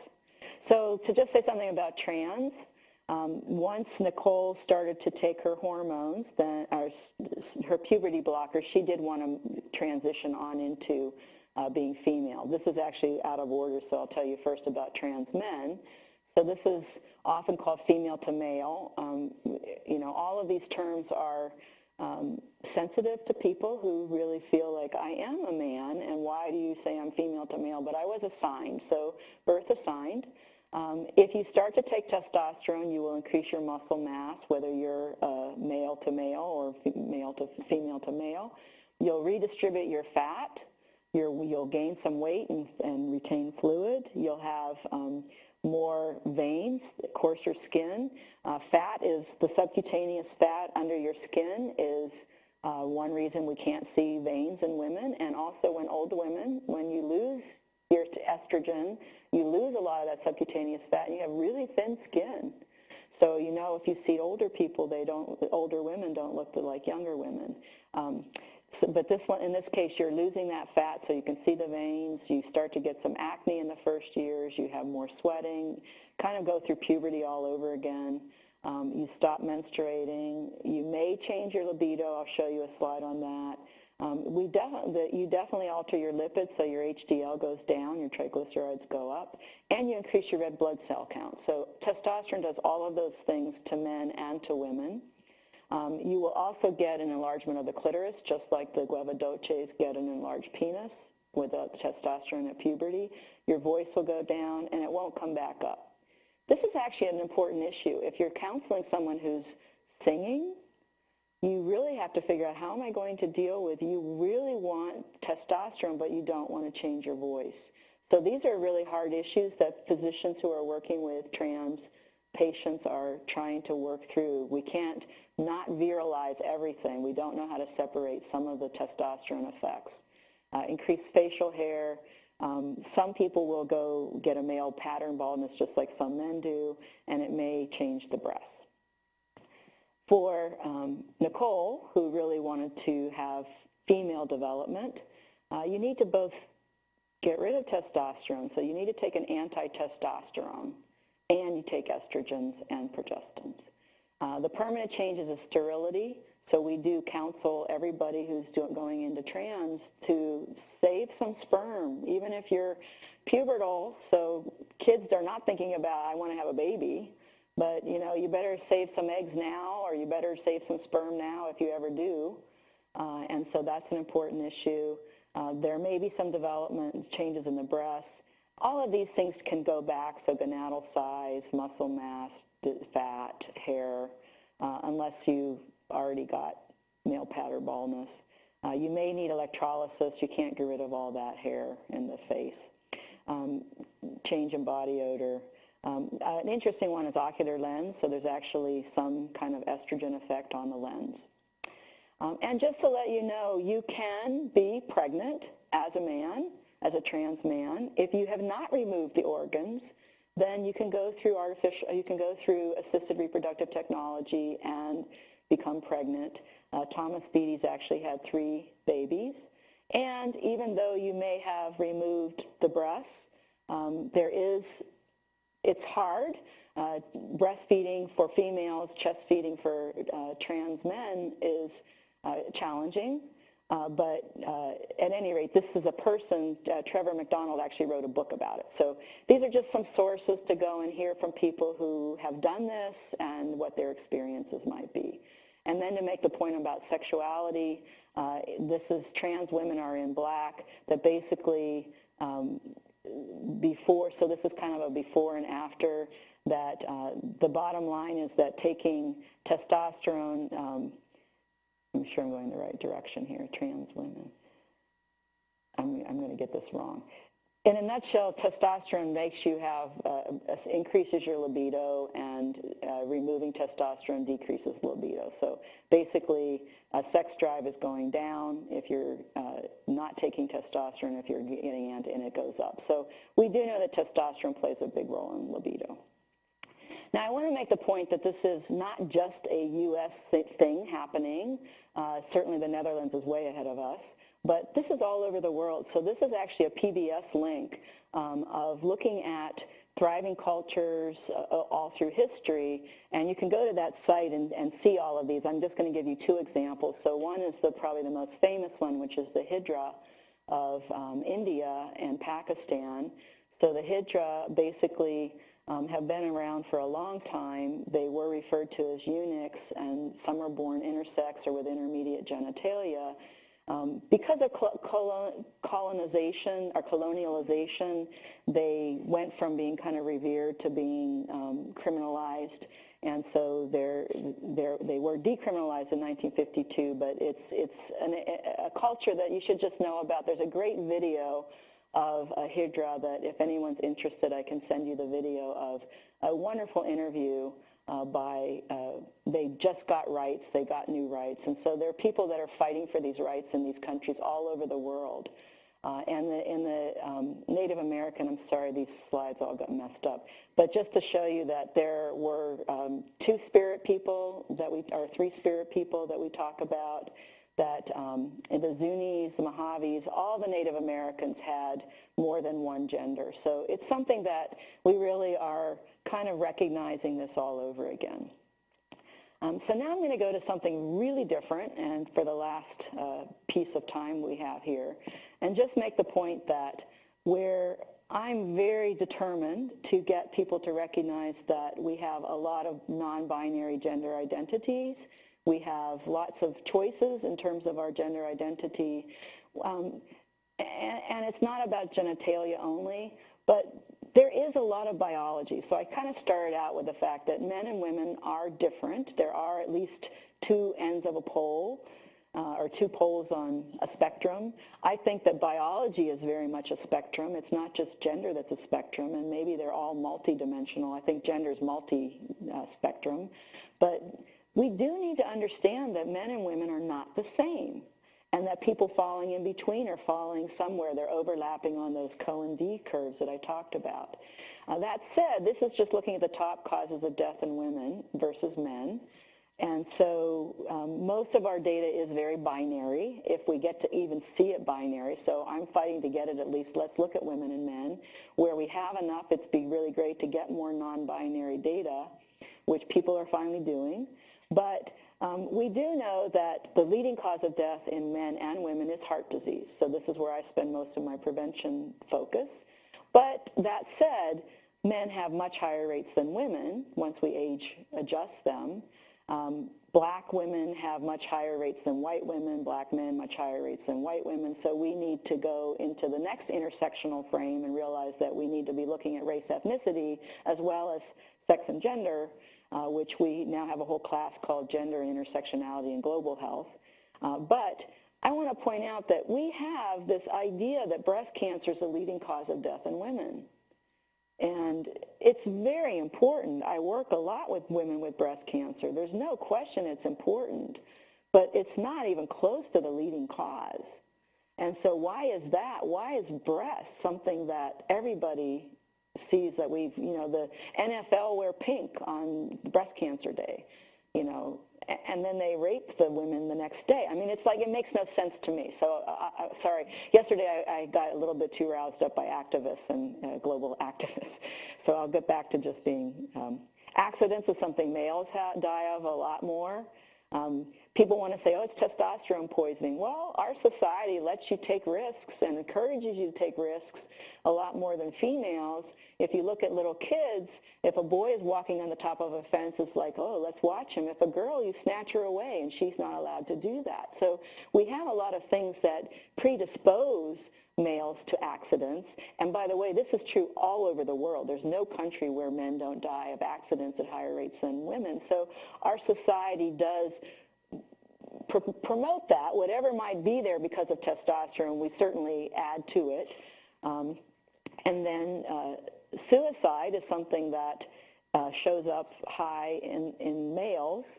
It is the 10th cause of death overall, but it's really the male-female ratio. That said, females attempt suicide 3 times more often than men do. The difference is they use pills and men use guns and hanging. And so, again, society has set up, men have guns. In the military, by the way, that's not true. So suicides of military women are by guns, and it's higher rate. But just to make the point that, I guess the point I'll make is, I've actually worked through every one of these diseases and worked out what I think is sex and what I think is gender and what I think is a combination. And so these are things that we could be doing in precision health, and something that now we're focusing on every little gene that one person might have instead of something that, a whole population has. And so this is the thing that I'm trying to point out. So to just make some quick things, that said, if we look at when are deaths happening, so these are the most recent data that we do have these reproductive stages, and there's lots of things that happen across these reproductive stages. The bottom line is more than 50% of women in the United States make it to 80. And I try and tell my students, women's health is geriatric medicine. It's not just reproductive health. Most of the people, if you become a geriatrician, are going to be women compared to men who are dying at twice the rates in all of these age groups. So this is within the age group. Starts to get a little different by the time we've lost a lot.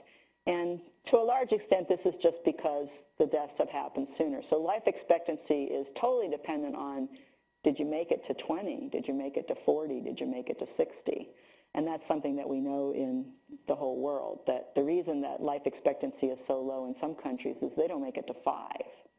But at any rate, males have a very different reproductive structure that is worth noting. And I will say that pregnancy, and it's something that's actually declining in the United States, more women are choosing not to get pregnant. It's something in a lot of countries where if you're not getting pregnant, well, why? And they'll drill you on it. But pregnancy is really a very big physiological challenge for the body. It is a cardiovascular stress test. And a large percent of women will develop hypertension during pregnancy that ends up translating to hypertension later as well. Gestational diabetes, that increases your risk for diabetes later. Or you already had an increased risk and the pregnancy brought it forward. Obesity and weight gain is something that we're now very aware affects the fetus. So epigenetics is the conversation of the day. And we know that if you are obese when you're pregnant and if you gain too much weight when you're pregnant, you change the epigenetic response of your child, and that child becomes obese within 2 years of being born. They're on a curve that's very different, and they're struggling the rest of their lives. So these are things that I think would be a good thing to tell pregnant women, because a lot of pregnant women will give up smoking, which is a really hard habit. So if you let a person know they're very ready to make some changes, that this could actually change the weight control pattern of your child, it might be an effective thing. So this is something we're going after. Another one you may not be aware of is microchimerism. So it turns out that when the baby's there, they're shedding fetal cells that actually make it across the placenta into the mother's circulation. And we now have found fetal cells in most women 30 to 40 years later after the pregnancy. And so your mother has some of you in her, and you have some of your child in you. It also turns out that some of the mother cells can make it into the baby, and we're trying to understand what is that actually doing? What are those mixtures? Now, microchimerism was actually seen as being a possible reason that women had so much autoimmune disease, because they've got this foreign DNA in their bodies, but we're still exploring that. We don't know, and we don't really have enough information yet about the other direction. Another one that you may be aware of is that we have this paradox that basically men get heart attacks earlier than women, and so men do have this much higher rate. But if you're a young woman and you get a heart attack and you go into the hospital, your chance of dying is twice that of a man. And here are the data that came from 1990, where this is the female. So first time admitted, if you're admitted for an MI, females die at much higher rates in the hospital than males until we get up into the 80s. It starts to about 75. And so this is that paradox. And so lots of people have tried to figure out, well, what's going on with young women? And what we've been finding out is that women have really different symptoms than men for heart disease. Not really different. Chest pain is still the #1 symptom that everybody has. But other than that, women have all these other things they report. And so this is something that the AHA and the NHLBI have been trying to educate people forever. If you have chest pain, try and say that first, because that's going to increase the likelihood that you're going to get a balloon and get some help. If you say all these other things, you're going to go home with Pepto-Bismol and you're having a heart attack. And that's what was happening, is women were going unnoticed. We do know that young women, the symptoms are worse during the menstrual period. And we're learning lots about how the heart is different in men and women. Again, there's these co-and-these. So there's a lot of men that look like women, a lot of women look like men, but they're different as a group. And women who get heart failure get a very thick wall. They're pushing against high blood pressure. And men who get heart failure tend to get a much more open, a thinner wall that isn't a very good pump. And so we're learning about differences in heart failure. And this is a really interesting case called Takotsubo. The other thing I talked about is true across the age span, but this is particularly postmenopausal women, that if they have a stress, they lose a spouse or something, they call this broken heart syndrome, because if something bad happens, they get this really strange heart failure that they call it Takotsubo because the first time they ever saw it was in 1990 in Japan, and it looks like a Japanese octopus trap. And so that's what the heart failure looks like, and it looks like they're having a full-blown heart attack, and then it can resolve. But 90% of the people that we know, and now there's hundreds of thousands of cases, so the first case in the U.S. was 1998 or 9. Can't remember which, but there's lots of cases, and 90% of them are postmenopausal women. So it's a really interesting sex difference that we're educating people about now. But all of these symptoms are really important, and this actually led to a study called the WISE study, which was Women Ischemic Syndrome Evaluation, where what they recognize is that the classic heart attack for men is what we call obstructive atherosclerosis, where you do a balloon angiogram and you find a blockage. If you were to do the pressure wave, you would see it fall at that blockage. You can put a stent in there and open it up. I'm sorry, I kind of messed this up, didn't I? You can open that up. And that's also true of older women. So 75 and over, men and women look pretty much the same, and we just talk about older people. I talk still about men and women. But these young women who are dying in the hospitals, if they did a balloon angiogram in there, it just looked like they had smaller arteries. They weren't seeing that they had this giant sleeve of plaque narrowing the entire artery, and that if you did that pressure wave, you would see that by the end, you're just as ischemic as if you had the blockage, but you can't put a stent in that. And so I'll just tell you that we now have the Women's Heart Health Clinic here, where they're looking at microvascular problems, they're looking at endothelial dysfunction, they're looking at something called SCAD, which turns out to be a place where the blood actually goes between the endothelial line and the smooth muscle, so the blood, instead of going in the lumen of the artery, it's going this other way. All of these things are more common in women. So we just know that the pathology is very different, and we need to get all the cardiologists in the country to realize that men are not the same, that women are not the same as men. So this was kind of the beginning of that. I've also mentioned autoimmune diseases. I'll give you 2 examples. So this is asthma, very high in boys until puberty, and then it drops. Puberty, it rises in girls, and then it's higher. So this is showing you the stages of life. So this is a life course model. And these are autoimmune diseases. This is the 50% mark. Everything that's above that is much higher in females than in males. And I'll tell you, 3 out of 4 people with autoimmune diseases are females. It's much more common in females. Thyroid diseases are very common, both Hashimoto's and Graves', so having hypo and hyper. Thyroidism, Graves' is hypo, Hashimoto's is hyper. Thyroid cancer is more common in women than in men. That said, almost all the cancers are higher in men, so we'll get to that in a minute. But all of these things are, some of them are related to reproductive function. They happen during the reproductive years. Others happen after menopause. So we're very clear that we have lots that we can be working through on sex hormones. I just mentioned cancer. If you're not aware, men have higher cancer rates and deaths than women in every race ethnic group in the country. African American men have the highest incidence. White women have higher incidence, but the deaths are higher in African Americans. So we also know that, again, race ethnicity needs to be taken into account. But I've looked at these sex ratios on cancers, and it's just phenomenal how many of them. And some of them are gender because of smoking, which is more common in men. Some of them are biology, and these are things that we could be teasing apart this whole thing. And I'm going to kind of get us through menopause, and males. So males, if you're not aware, still have all their stem cells for the germ cells, and at puberty they start producing sperm. Females undergo that first division before they're born. So they're born with all the eggs they're ever going to have. A big difference between males and females is that the cells that make testosterone are not the same cells as the sperm.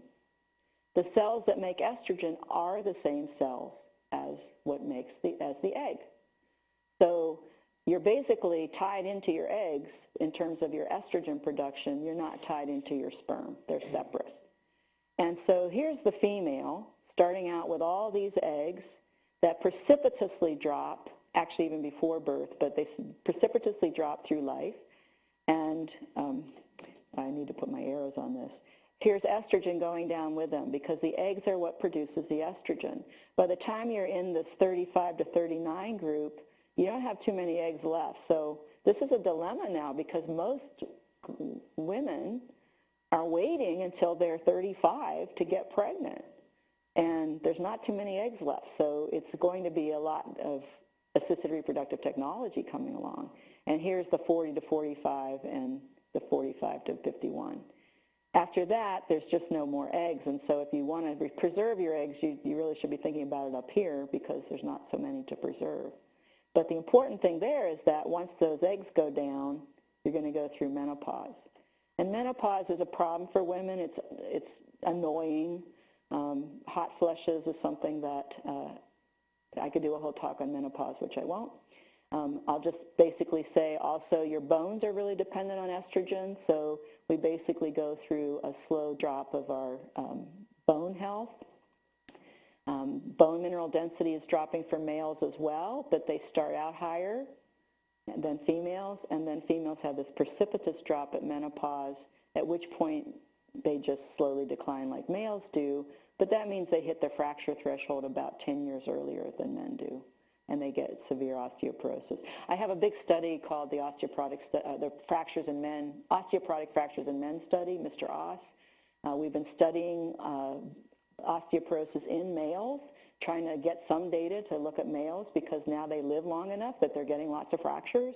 And it turns out it's not about their bones, it's about their muscles. Losing muscle with aging turns out to be really bad for males. and that's what causes them to fall and fracture. It probably is true for females too, but they also have the bone problem. And I'll just quickly tell you that menopause also comes with a change in the breast cancer pattern. So breast cancer is actually very steeply increasing in the reproductive years because of your own estrogen on board. And then when estrogen drops, it kind of flattens out a bit. That said, we do talk about age as the #1 risk factor for breast cancer. And I'll just point out that's not true for heart disease at all. People want to say women are protected against heart disease until menopause and then they lose their protection. No evidence of that whatsoever. There may be evidence, it's just really hard to see it. It's probably related to the fact that with menopause you change your body shape. So you go from having that more female pattern, the gynoid pattern, which is subcutaneous fat in your thighs and your hips, which by the way is protective. So women should not try so hard to get rid of that fat. It's not bad fat, but you lose it after you go through menopause. It slowly gets kind of redistributed to the abdominal pattern, and that will be a slow thing that you can't really see on a curve like this. But these are things that we're studying. And I'm not going to really have time to do the brain, so what I'm going to just tell you is that the brain is fascinating. This is the biggest battle that we have in sex and gender because nobody wants to believe that brains are different if you want to be equal, and everybody wants to believe that our brains are different if you're studying animals. And so I'll just make the point that we do know that reproductive behavior is really important in animals. Animals are basically, you need to mate to have babies, and so sex is very much driven by brain stuff, but sex is not something that people are doing except in certain religious groups for the purpose of having babies in humans. A lot of people are just having sex. So I'm not going to go through the animal stuff. I can tell you this is what I did my PhD work in, and these slides are all messed up anyway. But we do know that there is an area in the male rat that looks different from the female rat, and people want to make that about people. There may be something there. This is the neuroendocrine system. We do know that males and females have different neuroendocrine systems, so there probably are differences. We do know that in rats, if you do something in a particular area of the brain, you can have a male rat that normally will behave like this. The female will normally behave like that. But if you castrate the male, he will now behave like the female. And if you give testosterone to the female, she now will behave like a male. So we know this is true in rats. Again, the point being is that we don't really have sex just for the purpose of procreation. I can tell you female rodents don't want sex at all if they're not in their estrous cycle. They will bite and kick and scream, so they're not remotely interested. Whereas human females, they're kind of interested through the whole time. So it's really not the same. That said, we know a lot about areas of the brain that both masculinize and defeminize this behavior.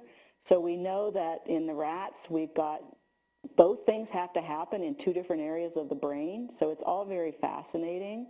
And we do have some evidence that hormones make this. So I'm just going to skip past this because this is all about sex and reproductive behavior. I will tell you we have other behaviors in rats that we look at. So maternal behavior, aggression. So females are very aggressive when they've got pups and they want to protect their pups. And males are very aggressive. So people study all that.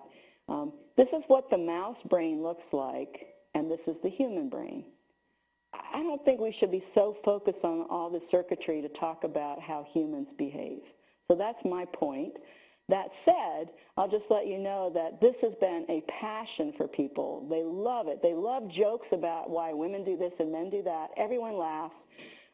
This book was written by John Gray, who I actually did have lecture in my course, and he offended so many of my students that I couldn't bring him back. But he was funny the first year. The second year he was offensive. But basically, this book was written for marriage counseling. It wasn't about all the things that it got attributed to, but he's the one who wrote Men Are From Mars, Women Are From Venus. And there's this whole idea that men we evolved as hunters and women as gatherers. If you go to the anthropological literature, you find out that isn't true. Everyone's gathering because that's what you have, and everyone's hunting little things at least. And maybe they can go out and do the big hunts because the females have to take care of the babies. There's different reasons that these things happen, not because their brains are better at spearing things, but that's the way the old neuroendocrinology or neuroscience was. And people talked about all these differences in the brain. One is bigger, one is smaller. It is true that males' brains are about 9% larger, but their skulls are too. And it turns out that when you actually look at the brain size to the skull size, it matches up perfectly. And I'm not going to show you all of that, but I will show you that it is true that these Cohen's D's are large when we talk about brain volume and hippocampal volume. That's all true. There have been so many books written on this, so many arguments about the illusions of gender and gendered brain, and this is actually to show you this thing. So here's the brain volume difference, and here's the height difference. If I adjust the brain volume for the height, if I don't adjust, I have a bigger brain for males. If I adjust, if anything, the female brain's a little larger. So it really didn't make sense because we didn't know what does it mean to have a bigger brain. But this study got a lot of attention, so I do want to just use my last 5 minutes to talk a little bit about some of these things. This one got this attention. It's a huge number, and so it got a lot of, like it didn't have the old problem of the sample size is too small. With mathematical equations, they figured out that males' brains are more likely to be connected intrahemispheric and females interhemispheric. And so they basically did this analysis, and they said men's brains are optimized for communicating within the hemispheres, in contrast females out of the hemispheres.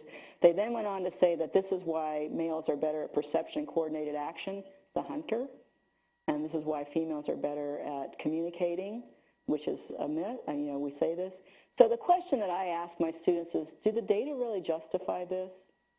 And to do it, you have to see the Cohen's D. You have to see what is the overlap. Here's the overlap. Basically, 88% overlap. Males and females look much more alike than they look different. There is this little tail that is female on the inter and a little tail that's male on the intra. It could be that sample. Who knows? But the Cohen's D is tiny. Well, it's not tiny, but it's not big. So the idea that there's the evidence that human male and female brains are different and we communicate differently, we have to challenge this kind of science. And so this is what, all those books that I showed you, people are having big fights. I mean, it's like they call it neurofeminism versus neuroscientists, and it's really an interesting thing.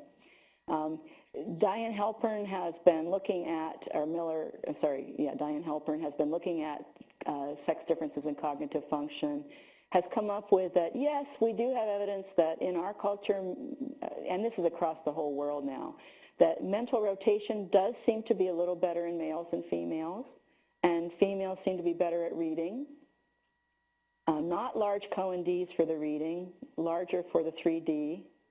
But here's an interesting dilemma. For the geometry and math, by the way, it's almost non-existent differences, and spatial, it's females remember objects a little better. But if you have a geometry, if you have a test that's an abstract spatial diagram, if you describe the test as a geometry ability, boys do better. The exact same test, if you describe it as a test of drawing ability, girls do better. So a lot of it is what we're now calling stereotypic, I forget what we do call it, stereotypic challenge. We're getting this in with race ethnic groups as well. If you tell an Asian girl that Asians do better, they do better. If you tell that girls do worse, they do worse. It's the exact same test. So we're just really getting that, and I'll just say that we do have sex differences also with aging. Women do get more Alzheimer's disease, but it's probably because they live longer. A lot of these psychiatric and psychological problems, I think, are adverse childhood experiences, and I think that we need to stop thinking that it's all biology and start to look at gender. And I'm going to end by saying, if you've never seen this film, I highly recommend it. It's called The Mask We Live In, and it's actually, this is the link for it, so you'll get it. It really talks about